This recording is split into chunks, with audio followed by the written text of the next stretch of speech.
ఇచ్చారో, ఎటువంటి పిలుపు ఇచ్చారో ఆ పిలుపును అనుసరించి మేము అదే విధంగా పనిచేస్తామని కూడా ప్రేక్షకులకు చెప్తూ ఉన్నాం. ఇక మన టాపిక్స్ విషయానికి వచ్చేస్తే, పవన్ కళ్యాణ్ జనసేన అధినేత, అలాగే ఆంధ్రప్రదేశ్ డిప్యూటీ సీఎం పవన్ కళ్యాణ్ జన సైనికులకు ఒక కీలకమైన సందేశం ఇచ్చారు. దయచేసి ట్రాప్ లో పడద్దు, సోషల్ మీడియా ట్రాప్ లో ఎవరో ఏదో పోస్ట్ పెట్టారు కదా అని చెప్పేసి మీరు అనవసరంగా రెచ్చిపోవద్దు, అనవసరంగా ఇబ్బందులు కలిగించొద్దు, కూటమి ఐక్యతకు చిచ్చు పెట్టే విధంగా ఎవరు బిహేవ్ చేయొద్దు అని చెప్పేసి సోషల్ మీడియా వేదికగా జన సైనికులకు ఒక 9 కీలకమైన ఆదేశాలు ఇచ్చారు. రీసెంట్ గా మనం చూస్తూ ఉన్నాం, కూటమిలోని కొన్ని పార్టీల మధ్య, జనసేన టీడీపీల మధ్య, కొందరు కార్యకర్తల మధ్య పెద్ద రచ్చ జరుగుతోంది. ముఖ్యంగా ఈ ఒంగోలు రాజకీయం మీద ఎవరికి ఇష్టం వచ్చినట్లుగా వాళ్ళు, టీడీపీ వాళ్ళు జనసేనని టీడీపీ వాళ్ళు ఇష్టం వచ్చినట్టుగా సోషల్ మీడియాలో కామెంట్స్ అవి చేసుకుంటూ ఉన్నారు. సో అలాంటి వాళ్లకు చాలా స్పష్టంగా, ఒక రకంగా చెప్పాలంటే వార్నింగ్ అనుకోవాలి. ఏమంటారు సతీష్ గారు? కరెక్ట్, ఖచ్చితంగా. అంటే మనం చూసాం ఈ మధ్యన లేటెస్ట్గా తెలుగుదేశం పార్టీ, బీజేపీ, జనసేన ఈ సోషల్ మీడియా సమన్వయ కమిటీ ఒక మెసేజ్ పంపించింది. ఏ మెసేజ్ అంటే, ఇక్కడ పూర్తి స్థాయిలో కొందరు సోషల్ మీడియాలో రెచ్చగొట్టే ప్రయత్నం చేస్తున్నారు, కొందరు సోషల్ మీడియాలో చొరబడి చంద్రబాబు నాయుడిని పొగుడుతున్నట్టుగా మాట్లాడి మళ్ళీ పవన్ కళ్యాణ్ తిడతారు, కొందరేమో పవన్ కళ్యాణ్ పొగుడుతూ చంద్రబాబుని తిడతారు.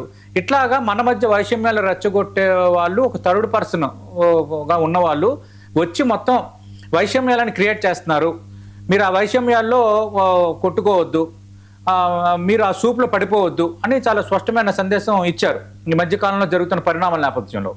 ఇప్పుడు లేటెస్ట్గా ఏంటంటే, ఈ విషయంలో కొంత జనసేన జాగ్రత్త పడుతున్నట్టుగా తెలుస్తోంది. ఎందుకంటే దానికి తోడు లేటెస్ట్గా ఒంగోలులో మాజీ మంత్రి, జనసేన నేత బాలినేని శ్రీనివాసరెడ్డి, అలాగే స్థానిక శాసనసభ్యుడు దామచర్ల జనార్దన్ మధ్య ఇష్యూ చాలా పెద్దదైపోయి ఒకరికొకరు బహిరంగంగా ఆరోపణలు చేసుకున్న పరిస్థితుల్లో వాళ్ళని అచ్చెన్నాయుడు, పల్లా శ్రీనివాసరావు, నాదెండ్ల మనోహర్తో ఉన్న ఈ కోఆర్డినేషన్ కమిటీ వివరణ కూడా పిలిచింది. ఇది జరిగింది. ఈ ఎపిసోడ్ ఇవన్నీ జరిగిన తర్వాత కొంత పవన్ కళ్యాణ్ ఈ విషయాన్ని సీరియస్గా తీసుకున్నట్టుగా తెలుస్తోంది. అందుకే ఇప్పుడు ఆయన చాలా స్పష్టంగా, కఠినంగా చెప్పారు. ఎందుకంటే పవన్ కళ్యాణ్ సినిమాటిక్ స్టైల్ ఎలా ఉంటుందంటే, సరే ఆయన అంత కామెడీ బాగా పండిస్తారు, సీరియస్ యాక్షన్లోనూ కూడా అంతే ఫేస్ ఉంటుంది ఆయనలో. అందుకు మనకు తెలుసు ఆయన డైలాగులు కానీ, ఆయన మ్యానరిజమ్స్ కానీ యూత్కి కనెక్ట్ అయ్యేవి, ఆ సీరియస్ నోట్లో ఆయన చెప్పేవే. ఇప్పుడు నిజంగా జనసేన అధినేతగా, డిప్యూటీ సీఎంగా కూడా అదే సీరియస్ నోట్లో ఆయన మాట్లాడారు. ఆయన ఏమన్నారంటే, హద్దులు దాటొద్దు, నోరు అదుపులో పెట్టుకోండి. బయట వాళ్ళకి అనలా, సొంత పార్టీ నేతలకి, సొంత పార్టీ సోషల్ మీడియా సైన్యానికి ఆయన అన్నారు. చాలా స్పష్టమైన సందేశం అయితే ఆయన ఇచ్చే ప్రయత్నం చేశారు. ఎందుకంటే ఇటు ఒకవైపు అభివృద్ధి కార్యక్రమాలు చేస్తున్నాం, ఇవన్నీ చేస్తుంటే అనవసర కొట్లాటలు, కూటమిలో కొట్లాటలు, ప్రియారిటీస్ ఇవ్వట్లేదని తలనొప్పులు, అలాగే బహిరంగంగా ఇప్పుడు బాలినేని వీళ్ళందరూ పడిపోయిన తర్వాత ఇవన్నీ కూడా పవన్ కళ్యాణ్పై చాలా బలమైన ఇంపాక్ట్ చూపించాయనేది క్లియర్ కట్గా అర్థమవుతుంది. మెయిన్ క్రమశిక్షణ కొంత తప్పింది, జనసేనలో క్రమశిక్షణ గాడిలో పెట్టాలి, కొందరు అదుపు తప్పుతున్నారు, కొందరు హద్దు దాటుతున్నారని నేరుగా పవన్ కళ్యాణే అన్నారు. అంటే ఖచ్చితంగా ఇది బలమైన మెసేజ్ జనసేన క్యాడర్కి, చాలా బలమైన మెసేజ్. మనం చూస్తుంటే కేవలం ఒంగోలు ఎపిసోడే కాదు, గత 15 రోజుల పరిణామాలు మనం చూస్తే పవన్ కళ్యాణ్ ఆ పార్టీకి సంబంధించిన అధికార ప్రతినిధులందరినీ క్యాన్సిల్ చేశారు, ఎవరిని డిబేట్కి వెళ్ళొద్దని ఆదేశాలు జారీ చేశారు. అలాగే సోషల్ మీడియాకి సంబంధించి నేను ఇందాక చెప్పినట్టుగా Janasena, TDP, BJP social media సమన్వయ కమిటీ ఏదైతే ఉందో అది కూడా మొన్న ఒక మెసేజ్ బలంగా పంపించింది. ఇప్పుడు ఈ ఒంగోలు ఎపిసోడ్ ఇవన్నీ జరిగిపోయిన తర్వాత ఇష్యూ పెద్దదైపోయింది, విపక్షాలు దాన్ని వాడుకుంటున్న నేపథ్యంలో పవన్ కళ్యాణ్ అయితే నేరుగా రంగంలో దిగారు. ఆయన ఏమన్నారంటే, 9 పవర్ఫుల్ కమాండ్స్ అయితే ఆయన ఇచ్చారు. మొదటిది ఏంటంటే, వ్యక్తిగత విషయాలు జోలికి పోవద్దు. రెండోది, పార్టీ సిద్ధాంతాలకు కట్టుబడి ఉండాలి. మూడోది, ఎంతటి ఆవేశంలోనైనా అసభ్య పదజాలం వాడకూడదు.